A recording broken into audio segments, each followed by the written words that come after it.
일자리 지역의 변천사, 더 나아가서는 우리나라 산업계, 노동계의 변천사를 내가 몸으로 겪으면서 살아왔던 사람입니다.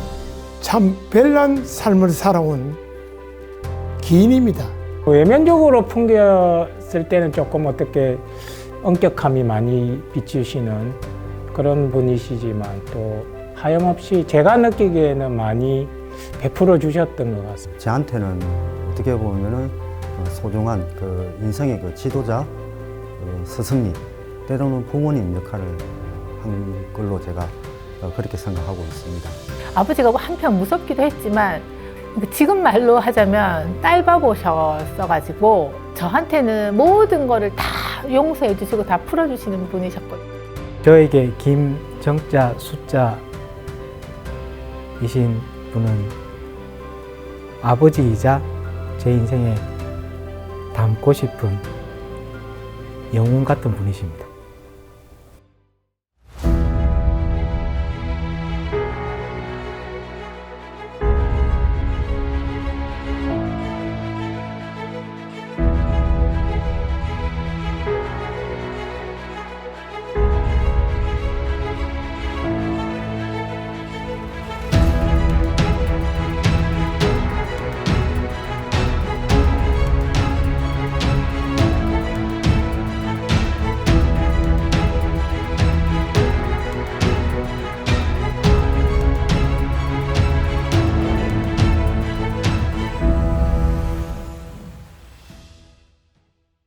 나는 1947년생입니다. 1945년도 해방이 된 아주 무정부 상태의 어수선한 그 시절에 탄생을 했습니다.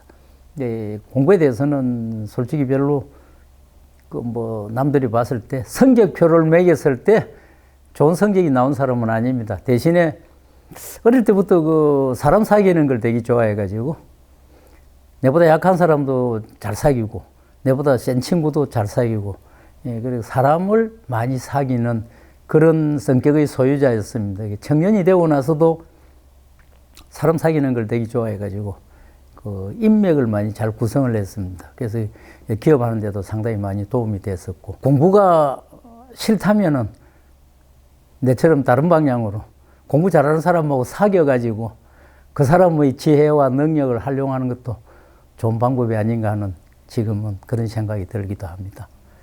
어릴 적부터 한 동네에서 같이 자랐으니까 아마 한 60년이 조금 넘은 것 같습니다. 저는 형님 밑에 고봉 역할을 주로 했습니다. 참 활동적이었고 친구들과 어울리기도 좋아했고 골목 대장을 주로 했습니다. 한마디로 재주가 좀 많았습니다. 특히 그 유도도 잘하고 악기를 그 드럼도 잘 치고 트럼펫도 불고 그런 반면에 또 엉뚱한 면도 있어가지고 도전하는 거 호기심 많아가지고 무임승차로 전국을 돌아다니다가 혼나기도 하고 그 사고도 좀 많이 치는 그런 스타일이었습니다. 그때 밤무대 소위 유흥업소에서 드럼을 치는 연주인 생활을 하고 있었는데 아마 그 수입 면에서 상당히 어려운 생활을 하고 있었습니다. 그때 또 마침 가정이 생기다 보니 가족이 생기고 가족이 있다 보니 부양도 해야 되고 그런 중압감 때문에 아마 안정된 직장을 가져야 되겠다. 그런 연유로 해서 아마 안정된 직업을 택했던 것 같습니다. 내가 처음 이 업종에 발을 들여놨을 때 1973년도에는 이 스프레이라고 유리창 닦고 하는 거. 그때 시절만 해도 유리창은 뭐로 가지고 닦았느냐 하면은 신문지로 가지고 닦았습니다.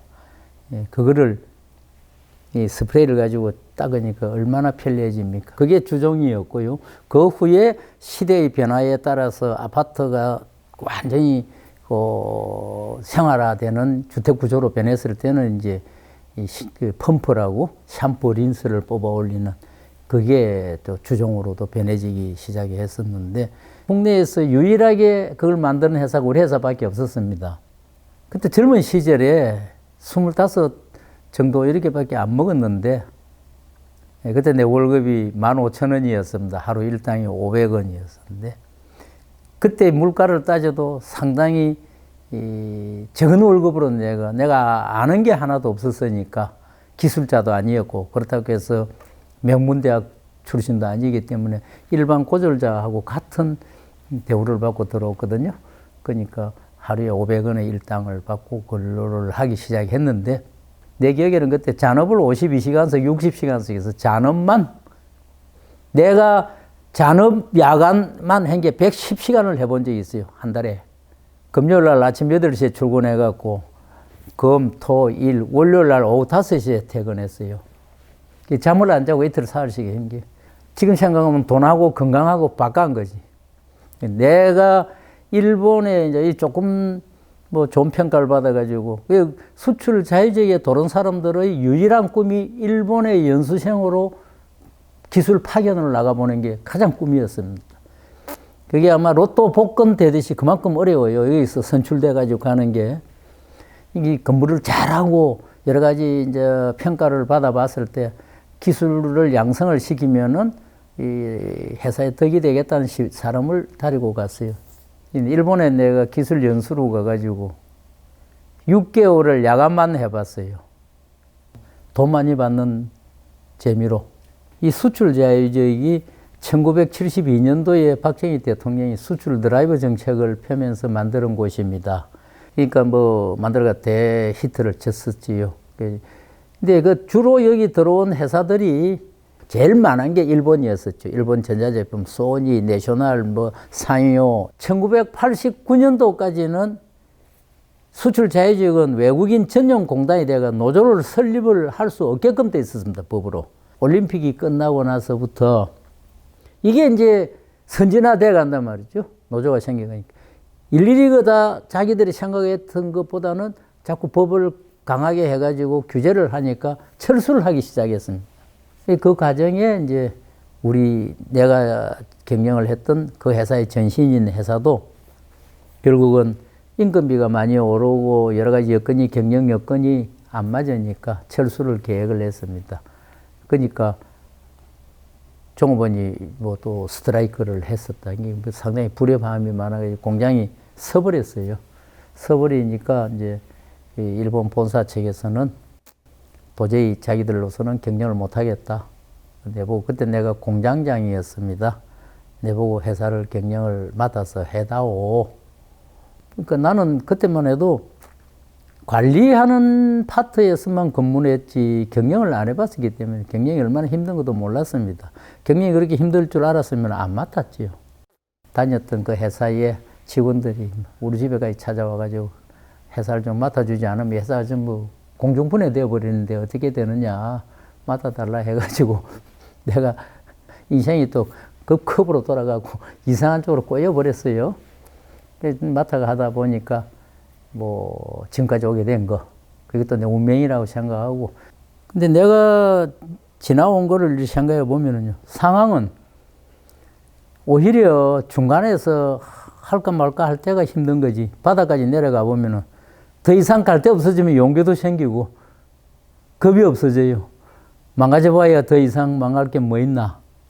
내가 회사 처음 인수를 받았을 때 퇴직금 5천만 원, 그때 당시에 퇴직금 5천만 원 가지고 시작을 했는데 급여가 한 달에 5천만 원이었어요.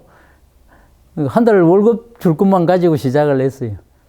자금이 없는 사람이 몸으로 가지고 했다. 그 다음에 수주도 하나도 없는데 그걸 뭘 어떻게 할 거냐는 생각이 찬찬히 생각했더라면 안 했겠지요. 뭐 직원들이 맡아서 해달라는 그런 일 때문에도 있었겠지만은 또 은근히 잠재해 있었던 게 대장해보고 싶었고 내가 직접 하는 경영도 내가 해보고 싶었다 하는 생각도 있었기 때문에 대책 없는 결론을 내렸었는데 내리고 나서 이제 어차피 주사위는 던져졌으니까 해야 될 거잖아요. 회사 경영과의 시제를 물어보니까 한 달 월급밖에 없잖아요. 당장 집을 팔았습니다. 집을 팔면서 집사람하고 어느 담도 안 했어요.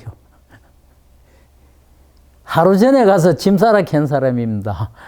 그러니까 집사람이 어디 가려고 와그라요 그러더라고. 집 팔았다 그랬습니다. 그러니까 펑펑 울고 한다는 소리가 월급쟁이한테는 제일 큰 재산이 집이잖아요. 평생을 모아가지고 이 집 한 채를 팔면 언혼이라도 해가지고 팔지 왜 언혼도 안 합니까 하더라고. 그래서 내가 언혼하면 니 안 팔아라 갈 거 아니냐. 그래서 집 딱 팔아가지고 그때 그 집 파니까 한 7천만 원인가 이렇게 창원의 집인데 그걸 회사에 집에 넣고는 직원들 보고 조회를 하면서 그랬습니다. 난 이제 갈 곳도 없다. 이 망하면은 노숙자가 돼야 된다. 집도 다 팔아넣었다. 이제 내가 유일하게 할 수 있는 일은 이 회사 경영하는 길밖에 없다. 이 망하면은 나는 교도소에 가든지 노숙자가 되든지 둘 중에 하나밖에 없다. 최선을 여기서 다할 것이다. 여러분들도 열심히 하라는 말보다도 내 입장이 이렇다 하는 것만 알려드리겠습니다. 하고 했어요. 근데 이제 상당히 충격적이었죠, 그 사람들이. 노조를 그렇게 격렬하게 했던 사람들이 회사를 위해서 목숨 걸고 정말 일하는 그런 분위기가 됐어요. 우리가 보통 동종업계에 보면은 5%대, 저희 회사 규모 비슷하게 이직률이 5% 정도 됩니다. 제가 인사총무팀장으로 있을 때 거의 1%대를 유지하고 있었고 그 이유는 회사의 성장이나 비전이 뛰어나기 때문에 존재하는 것. 그리고 항상 취약계층에 대해서 배려를 많이 해주었습니다. 심지어는 뭐 장애인, 그 다음에 그 생산부, 여직원 사원들 소통을 하고 거기에 대한 경청을 하시고 그리고 거기에 대한 복리에 즉각적으로 그 실행을 또 옮기시고 그 다음에 누구든지 어느 회사에서도 가질 수 없는 그런 그 스포츠 파크라든지 스크린 골프장 뭐 여러 가지 레저 활동 2006년도에 이제 노사합 쪽에도 상당히 또 기여를 많이 하셨고 2006년도에 뭐 동탑 산업훈장이라든지 그 노동부 주최 그 신노사 문화 우수기업 이것만 보더라도 그 백데이터가 상당히 많이 있어야 됩니다. 그것만 보더라도 이미 근로자에 대한 배려를 하고 생각을 하고 있고 화합을 도모하는데 경영의 그 최일선으로 반영했다고 보고 있습니다. 회장님은 무에서 유를 창출을 하셨고 그리고 아까도 이야기했지만은 뭐 성공이라는 단어 뭐 그걸 쉽게 사람들이 생각할 수 없을 만큼의 성공을 진정한 성공을 하셨고 특히 저한테는 이제 아까 20대 때 방황을 빨리 종지부를 찍게 만들으신 분이고 지금의 제 가정이 그 제 자식이 공부도 잘하고 말썽 안 피우고 훌륭하게 또 웃음이 가득한 가정을 만들어 주신 장본인이기 때문에 제가 회장님을 존중 안 할 수는 없는 거겠죠. 예, 그런 생각입니다. 기억에 선명하게 남는 게 저 어릴 때 가정 형편이 그렇게 좋지가 못했습니다. 못했는데 항상 아버지는 회사를 갔다가 늦게 오시고 돈 벌러 나가셔서 한참 있다가 오시는 그런 분이셨는데 집에 가끔씩 오셔서 저를 데리고 영화를 보러 가셨습니다. 제가 아직도 기억나는 게 아버지랑 같이 영화를 보러 갔던 직권, 스타워즈, 그리고 정말 아직까지도 기억에 남는 챔프라는 권투 복싱 영화가 있었습니다. 그리고 아버지가 저희가 형편이 안 좋은 상황임에도 불구하고 참 멋있으신 분이셨습니다. 그때 또 아주 큰 오토바이, 그때 뭐 오토바이가 할리 데이비슨인지는 모르겠지만 그때 당시에도 일반 오토바이가 아닌 아주 큰 오토바이를 타고 다니셨고 거기 앞에 저를 그 기름통에 앉혀가지고 시속 100km, 120km 막 태우고 다니셨던 그런 기억이 아직 있고 그리고 고등학교 때까지도 저뿐만 아니라 제 친구들한테도 상당히 멋있는 아버지셨습니다.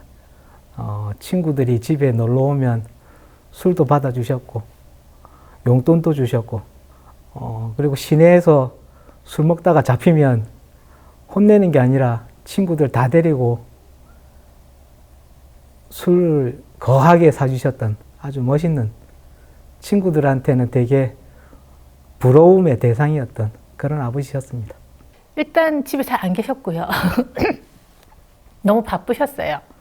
근데 지금 말로 하자면 딸바보셨어가지고 저한테는 모든 거를 다 용서해 주시고 다 풀어주시는 분이셨거든요. 오히려 그러니까 제 동생이 장손이었는데도 불구하고 저를 너무 편애하셔가지고 제가 오히려 저는 너무나 많은 사랑을 받고 자랐었죠. 그래서 아버지가 한편 무섭기도 했지만 저는 뭐 그렇게 뭐 아버지에 대해서 뭐 너무 많은 불편함이나 이런 거는 없었어요.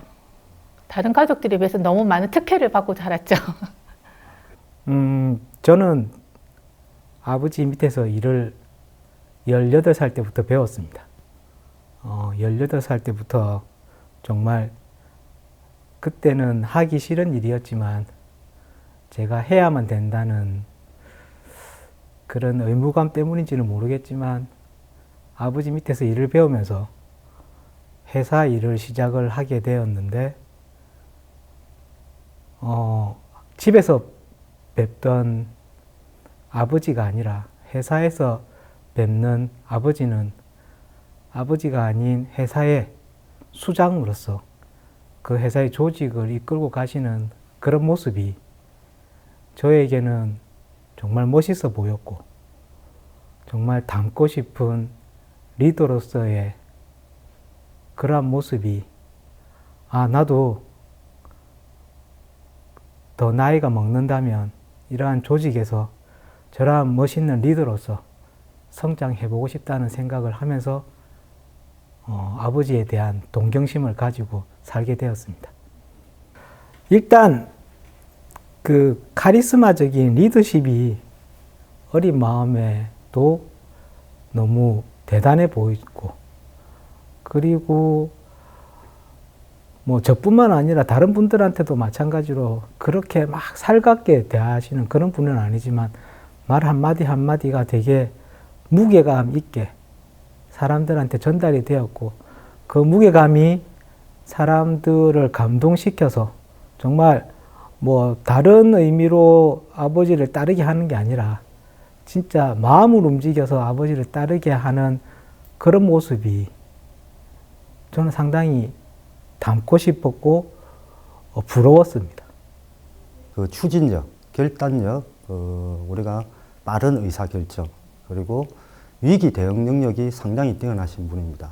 그 대표적인 게 제가 입사 당시에 150억, 한 100억대의 매출을 M&A 될 때까지 500억, 거의 3배 이상을 성장시킨 것은 그만큼 기업가 정신으로서는 상당히 뛰어나고 이익률을 10%대 유지하시고 그 100억이라는 회사에서 200억으로 점프하기 위해서는 공장이 또 그만큼 그 규모의 공장이 또 있어야 됩니다.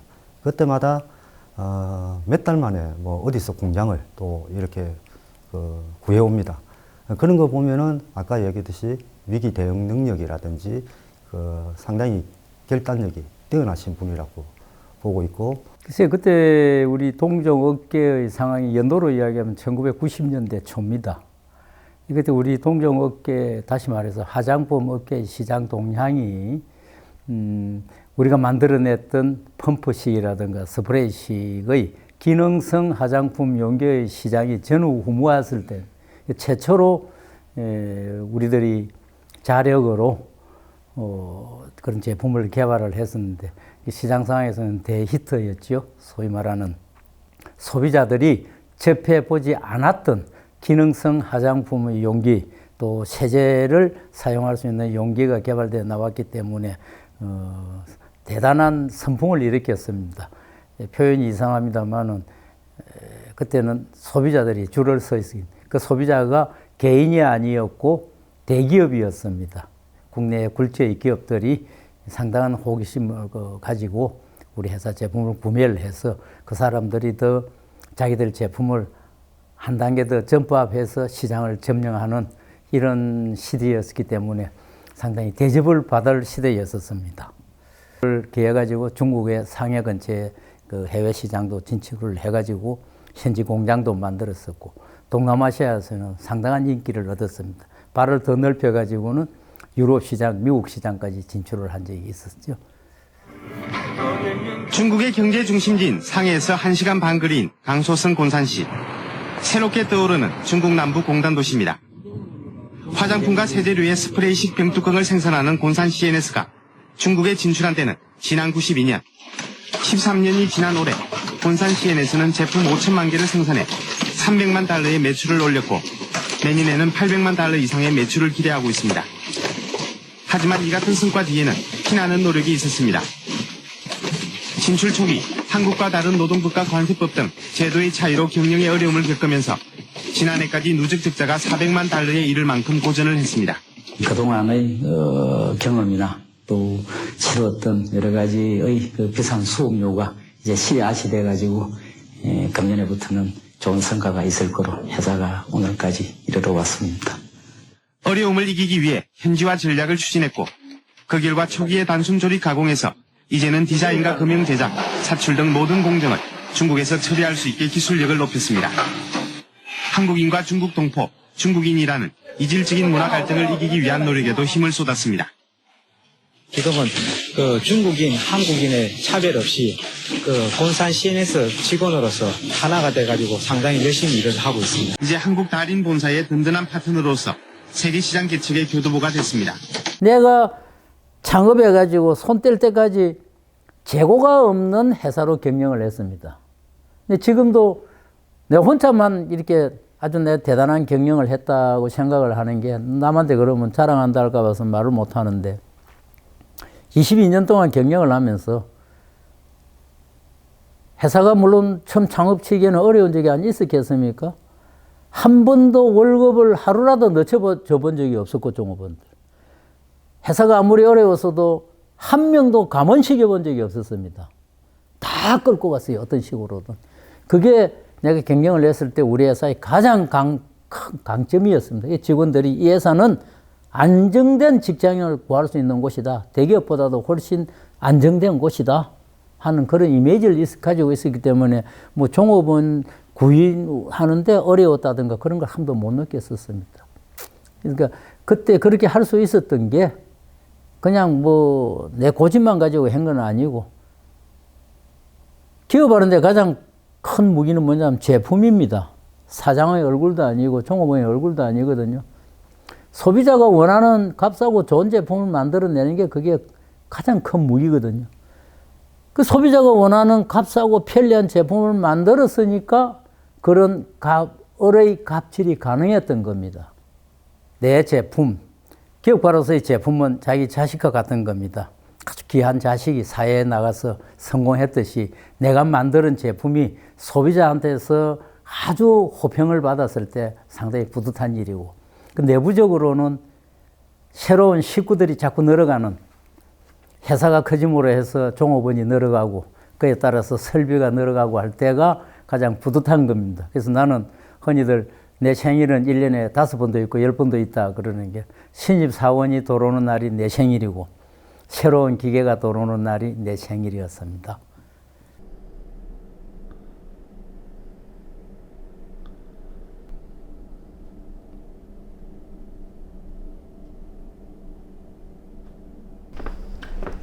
이거는 우리나라 최우수 벤처기업상을 받았을 때입니다. 이 사람이 노벨 화학상을 받은 사람이고 당시에 내하고 사진을 찍을 때는 카이스트 총장으로 있을 때 이 사람입니다. 이건 코넥스 상장을 시켰을 때 상장식의 사진입니다. 아마 그때 계속해서 기업이 달렸으면 지금쯤 코스닥에서 상당히 인기가 있는 종목으로 되어 있는 회사가 됐을 것 같고 이건 영국 정부의 초청으로 대한민국 우수기업 5개에 선정이 돼가지고 영국 초청을 정부의 초청을 받아가가지고 영국의 웨일즈시의 시장하고 같이 사진을 찍은 겁니다.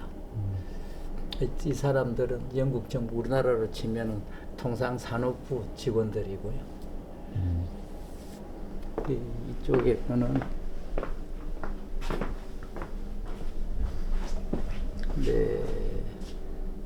레포트 중에 하나가 이 비행기를 몰고 다니는 건데 이 합천호에 비행기가 내리고 뜨고 하는 그때입니다. 상당히 보람 있게 느끼는 생활 중에 하나인데 내가 지원하는 고아원 애들하고 여행을 갔을 때입니다. 해외에 여행 갔을 때 이쪽은 고아원 애들이 금년도에 직접 김치를 담아가지고 우리 집에 선물을 해줬는데 이 그림으로 이렇게 그렸었던 거고 이는 국내에 또 매년 1년에 해외에 한 번 국내에 한 번 얘들하고 여행을 같이 가는데 고성의 통일전망대에 우리나라의 남북이 분단된 현실을 직접 보여주면서 상교육을 시기로 강원도 고성에 데리고 갔을 때입니다. 얘들이 잘 커주니까 고마운 일이지. 상당히 내가 그때 지금으로부터 한 8년 전에 회사를 매각을 했는데 딜레마에 빠졌던 게 이 상태로 회사를 계속해서 경영을 할 것인가. 안 그러면 시장의 흐름을 봤을 때 일본은 제 앞에 달려가고 있고 중국은 뒤에서 쫓아와서 치고 올라오고 하는데 나는 가운데에서 샌드위치의 입장이었습니다. 우리 회사의 입장이. 근데 그걸 탈피를 하려고 그러면 두 가지 길이 있었어요. 나 혼자의 판단을 했을 때 규모를 3분의 1로 줄일 것인가. 안 그러면은 매머드로 투자를 해서 회사 볼륨을 더 크게 만들 것인가를 상당히 많이 고민을 했었습니다. 근데 내가 지금 와서 생각하면은 잘못된 판단이었습니다만은 후자 쪽으로 갔습니다. 규모를 줄이는 거는 내가 25년 동안 경영을 해오면서 한 사람도 자력으로 감원을 시켜본 적이 없었었고 한 번도 회사가 어려워서도 급여를 하루라도 늦게 줘본 적이 없었던 그런 경영을 해온 자부심을 가지고 있는데 내 손으로 직원을 대량으로 감원을 시킨다는 건 차마 할 수가 없었기 때문에 이 상태에서 내보다 더 경영을 잘할 수 있는 대기업에게 경영을 맡기는 게 낫겠다 싶어가지고 그러는 게 이 종업원들이 복지나 여러 가지 이 생활이 나아질 것 같아가지고 회사의 경쟁력도 있고 나아질 것 같아가지고 그 위탁 경영을 맡긴 셈이 됩니다. 회사를 뭐 결국은 주식을 다 팔았으니까 자본을 팔은 경우가 됩니다만은 내 생각에는 회사 경영권을 넘겼다고 보는 게 맞을 겁니다. 최고점의 회사를 올려놓고 가장 좋은 회사다, 성장 가능성이 충분한 회사다는 평가를 받을 때 내려오는, 다시 말해서 뭐 영화의 제목처럼 박수 칠 때 내려온 사람은 아마 드물지 않은가 하는 생각이 듭니다. 평생을 나를 짓누르고 오던 큰 짐을 내려놓은 것 같은 그런 홀가분한 기분도 있었습니다.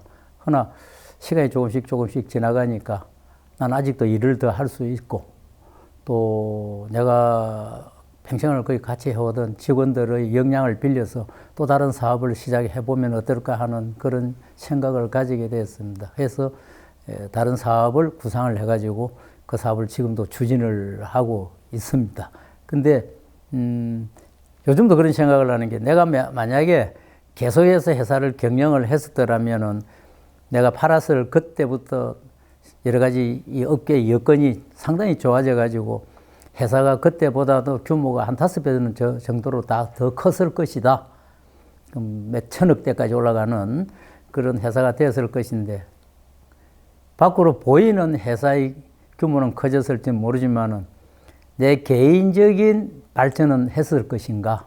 경영자로서 눈을 크게 떠보고 내가 경영을 해오면서 조직 관리를 뭘 잘못했는가 하는 것을 되돌아볼 기회가 없었을 건데 일단 한 발 물러서고 나서 내가 지나왔던 발자취나 이런 걸 돌아볼 수 있는 좋은 기회도 됐었다.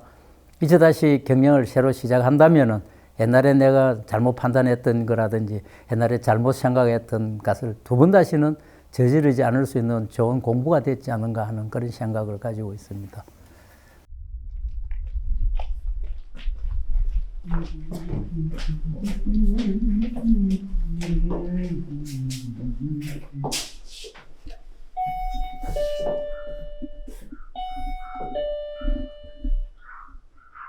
오늘은 점심 뭐 먹었어요?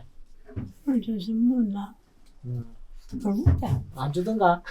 먹자. 못세.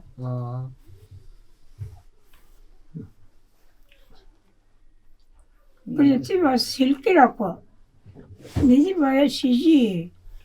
너무 집에 때나 사람 때가 힘들었어.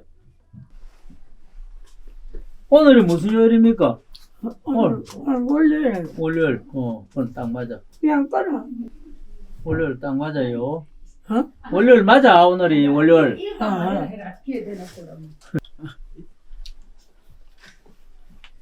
근데 요새는 마이크 테스트.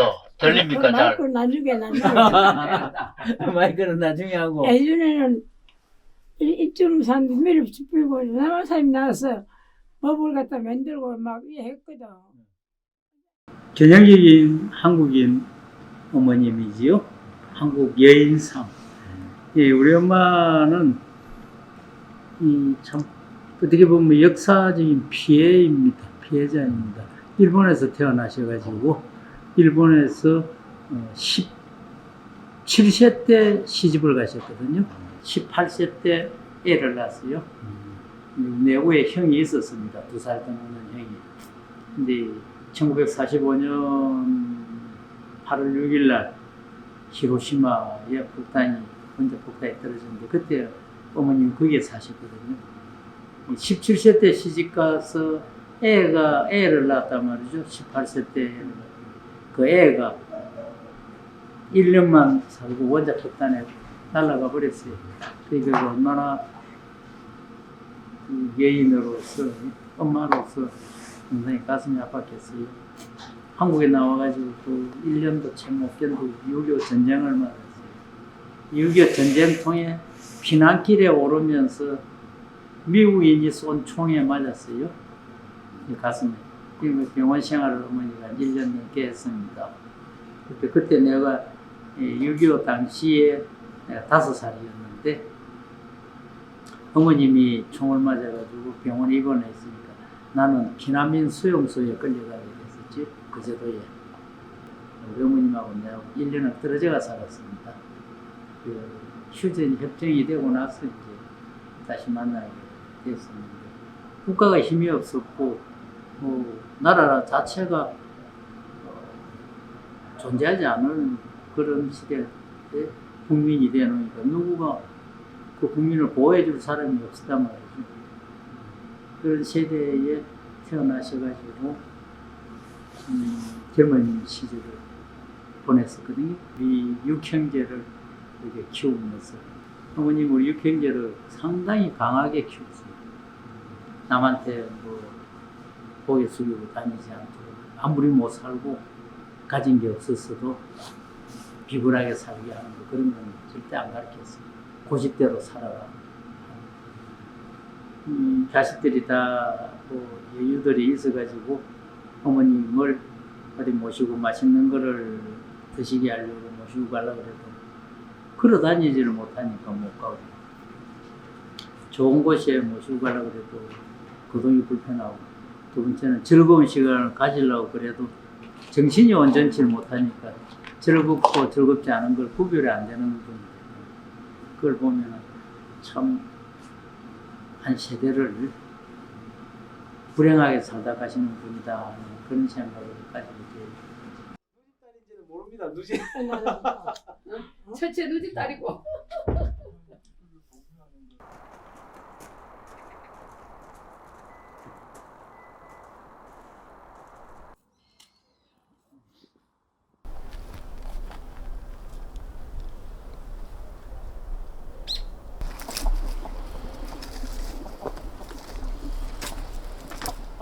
요놈이 사람으로 치면은 이게 한 85살 좀 됐어요. 90살 가까이 되는데 얘가 유기견입니다. 유기견을 내가 가지고 와서 우리 집에서 키운 지가 한 10년 좀 됐어요. 근데 가만히 쳐다보면 이 친구나 내나 이제 늙어갖고 항원기를 맞았는데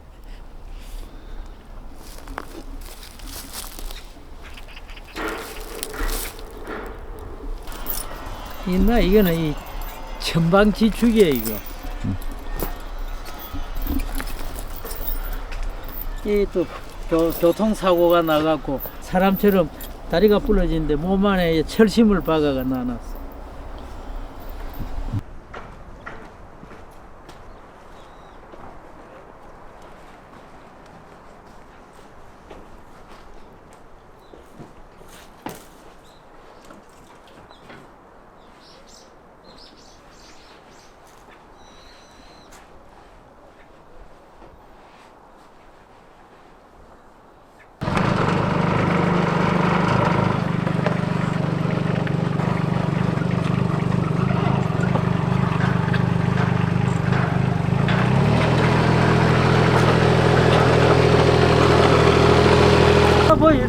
나 혼자 독학을 했어요. 독학을. 그래서 면허가 없기 때문에 다른 집에 돈 벌러는 못 가요. 우리 집에 그만. 다음에 실직자 되면은 돈 벌러 가려고 연습 열심히 하고 있어요. 집에서 트레이닝 많이 해갖고. 그 체력 관리라고 말하는 것보다는 그냥 일상 생활의 한 단면입니다. 자기 전에 꼭 한 30분씩 운동을 하고 자고, 시간 날 때마다 내가 책 보는 거 하고 운동은 수시로 시간 날 때마다 항상 내 눈에 보이는 곳에 놔놓고, 이 드럼은 내가 18살 때부터 이제 배웠었어요. 그러다가 20대 초반에는 생계수단으로 삼은 적도 있었고, 밤무대에서. 드럼을 안 친 지는 한 40년 넘게 치매에 예방이 되는 그런 게 될 것 같아가지고, 새롭게 이제 드럼을 배우러 다니고 있습니다, 학교에.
빌딩 근처에 이런 거 찍으면 아 그거 찍으면 안 돼.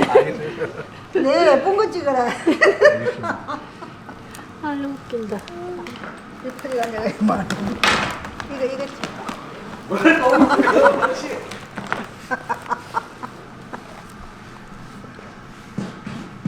이때가 언제 때입니까?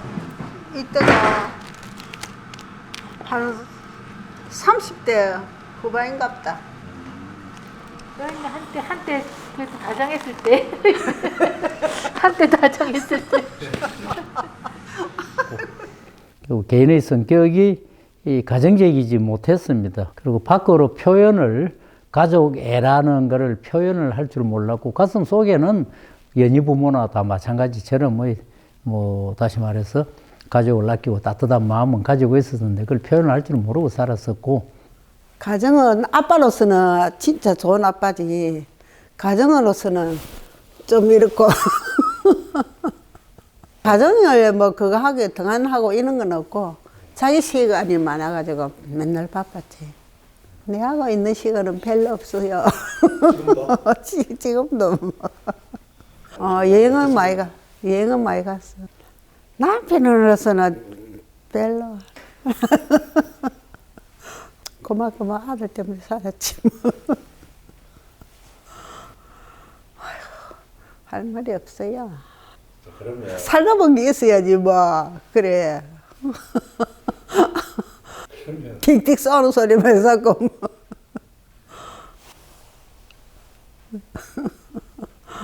아이고 참 이상한 걸 갖고 내로 곤란스럽게 만드네.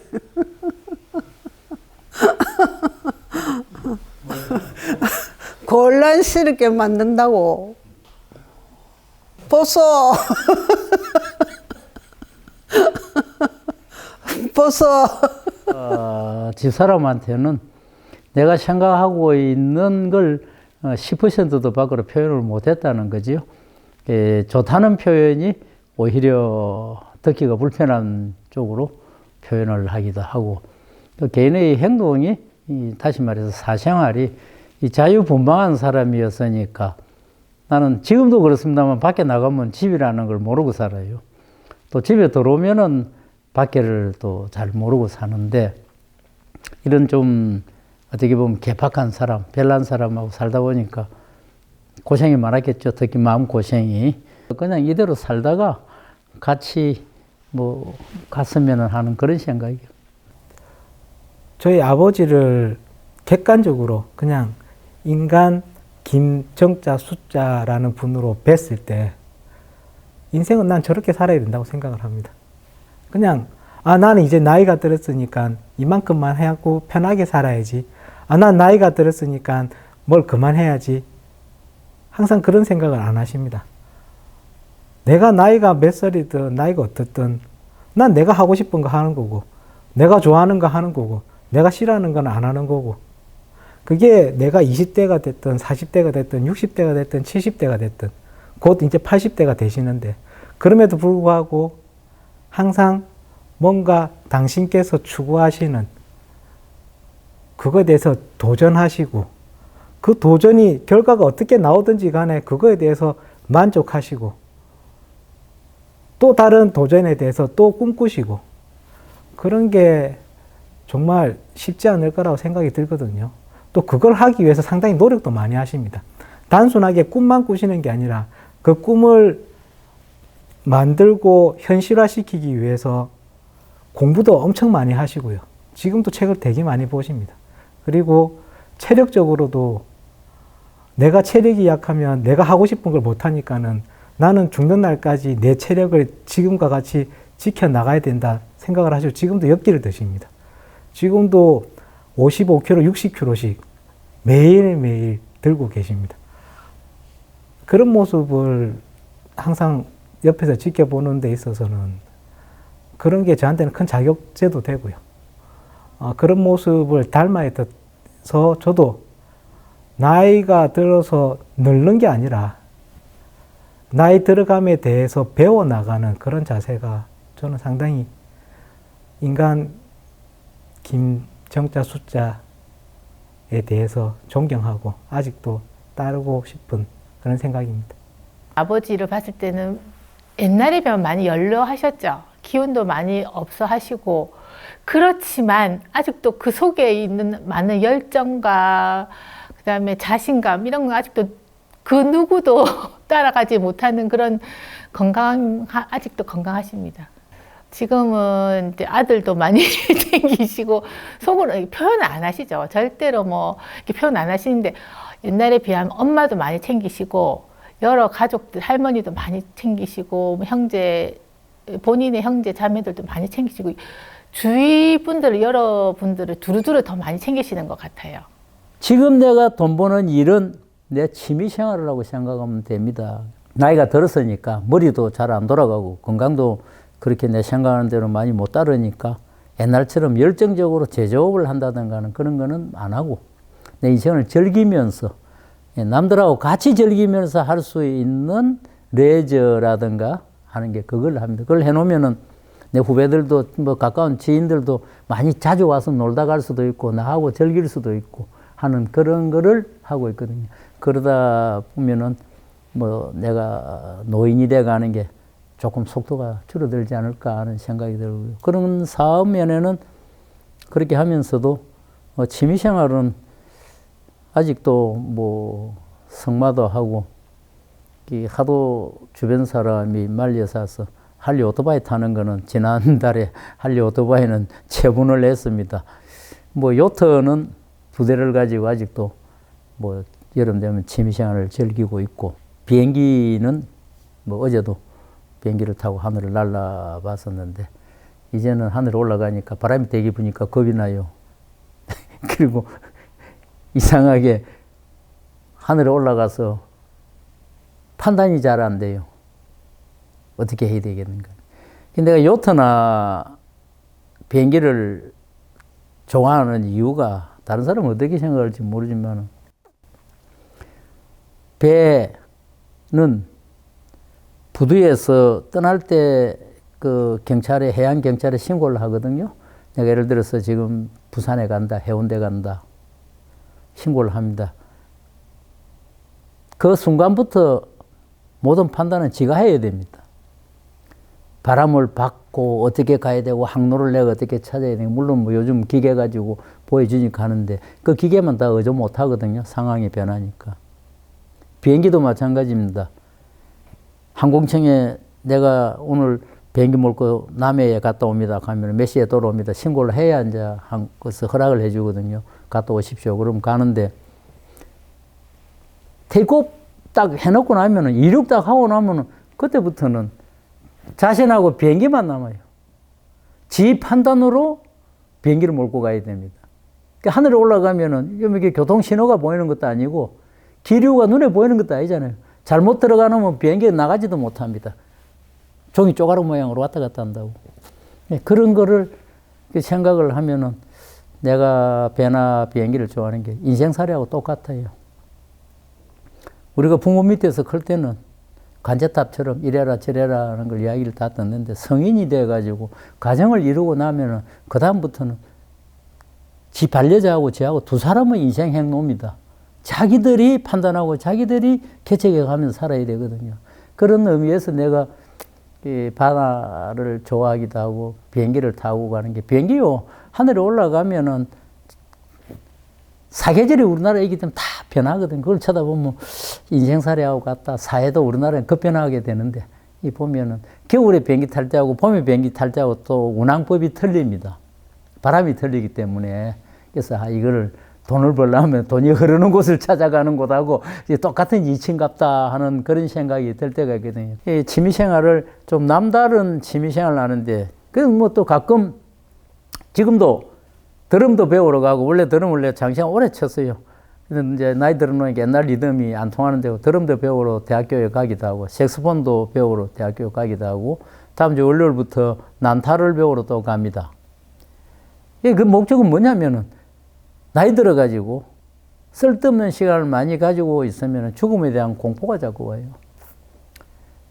그래서 나름대로 하루 종일 바쁘게 다니다가 집에 가 침대에 누우면은 골아 떨어지는 삶을 사는 게, 그리고 살아있는 동안에 뭔가를 배운다는 게 상당히 좋은 겁니다.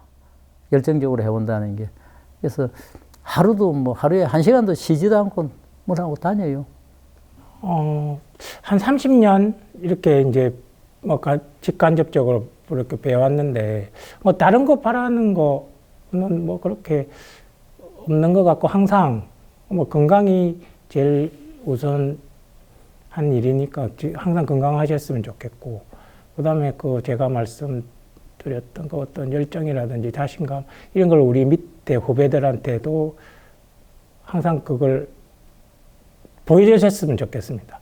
물론 힘드시더라도, 뭐 내면적으로는 힘드시더라도 외면적으로나마 항상 그 모습으로 이렇게 항상 뵐 수 있는 그런 회장님이 되셨으면 제가 생각하는 그런 바람은 있습니다. 김정수 회장님은 저에게 관동 80리를 덮는 수양산 같은 존재라고 이야기하고 싶습니다.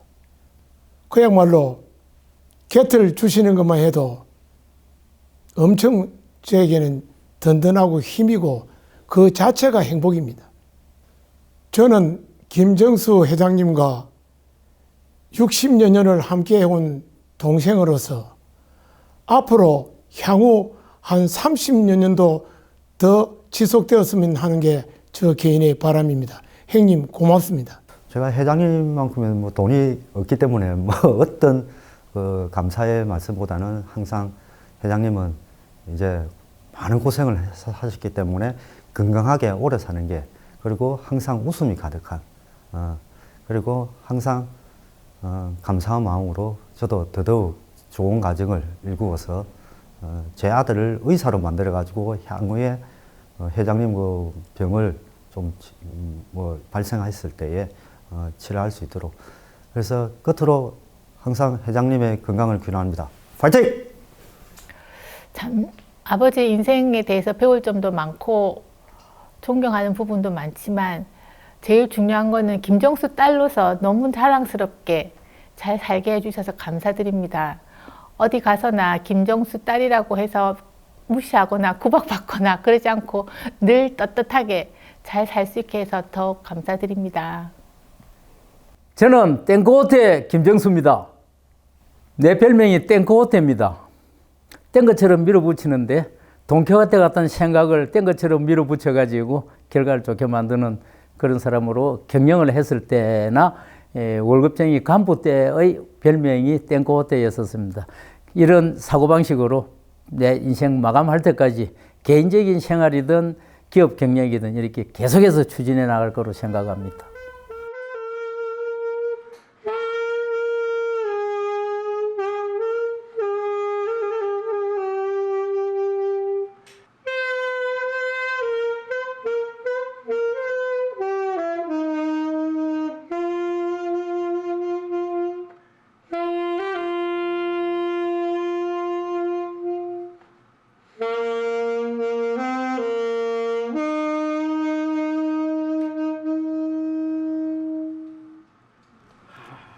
좋은 곡이다.